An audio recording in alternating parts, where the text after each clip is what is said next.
Hey guys, what's up? This is the Demon Corpse, and today we'll be talking about the XEMU Emulator. It is a emulator that is for OG Xbox only. It is a really amazing emulator. It mostly emulates video games from the OG Xbox, and as I know, there's only like 80% of games playable, but I do question that with Marvel vs. Capcom 2 that I did test out, where it just goes to the opening, and after the opening goes the menu, but you can't play it. It goes to like a black screen. So I'm like, So be careful what you mess with this emulator, you could say.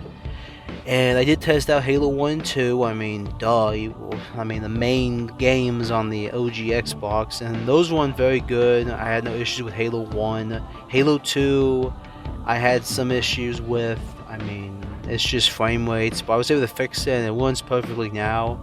It's just, this pop-in, the skybox is black for like literally any mission that's open. Like, you see the sunlight, or like a Moomambasa, and it's all black. It's like, dang, that's crazy. I was like, that's crazy. And including all the other missions, I was like kind of disappointed with that. But I mean, it's not a big issue. It's kind of like, oof, hope they fix it. There's probably people reporting on this stuff to tell them, hey, can you fix this? And they're always doing updates, trying to make sure the emulator functions with every game possible.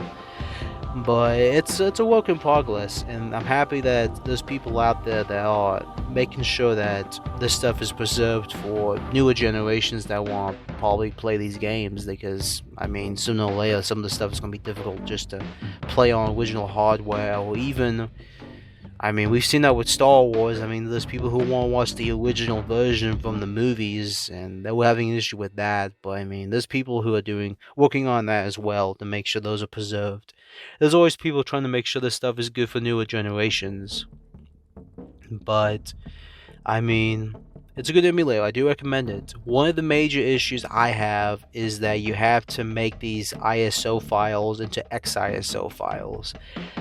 That is the only issue I really have. It's not difficult now, but man, it was a hassle trying to because for me it was kind of confusing because I'm not used to coding, and the average Joe doesn't know coding.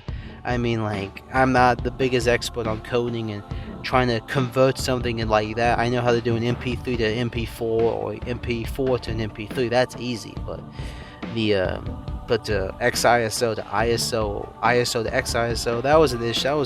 That was fun. That was very annoying, but now I know how to do it, thank goodness. But for people who don't know, yeah. But don't worry, there's videos out there. You can watch those videos and learn that way. When you do know it, it becomes easy. Nothing's difficult. It's just we make it difficult. It's just how our brains are.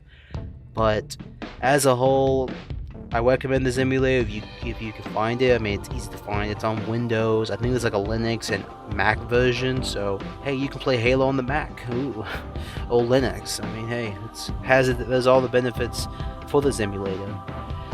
But mine. I'm using a HP Omen 2018 model at the laptop just to test it out, and I do have plans of getting a Steam Deck just to test it out on there, because it probably will run phenomenally on the Steam Deck with just Windows 10, add Windows 10 on there and test it out.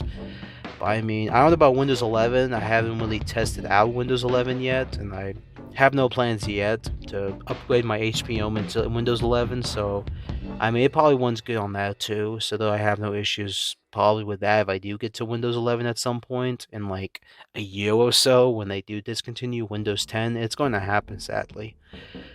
But check it out. It's free, and I can't really give you the links to where you can get these ISO files, but you can find them. They're not difficult to find. Just do that extra work and learn how to do this stuff. It's not difficult. Nothing's difficult. But oh yeah, one of the other cool things about the XEMU is that you can change the aspect ratio to the box design or the flat screen, and you can also change to different types of composite cables. I would just say stick to default. Don't try to go that far with how that is, because it's you don't want to mess something up, and that wouldn't be something I would recommend. I did that when I was doing it, and I was like, dang it, and I had to fix it all. Oh, you also do need a BIOS image, and where to put the files go to. I mean, there's a lot of things you can do. Even screenshots. There's even screenshots on the emulator where you can click a button and you get a screenshot of like a specific event. That's pretty in the game. That's pretty cool. I thought that was really cool. But that's really about all. I can't really think of anything else, but I mean, check it out, look it up, and check it out. It's really good. And I hope you guys enjoyed this video, and I'll see you guys in the next video. See you, scavengers.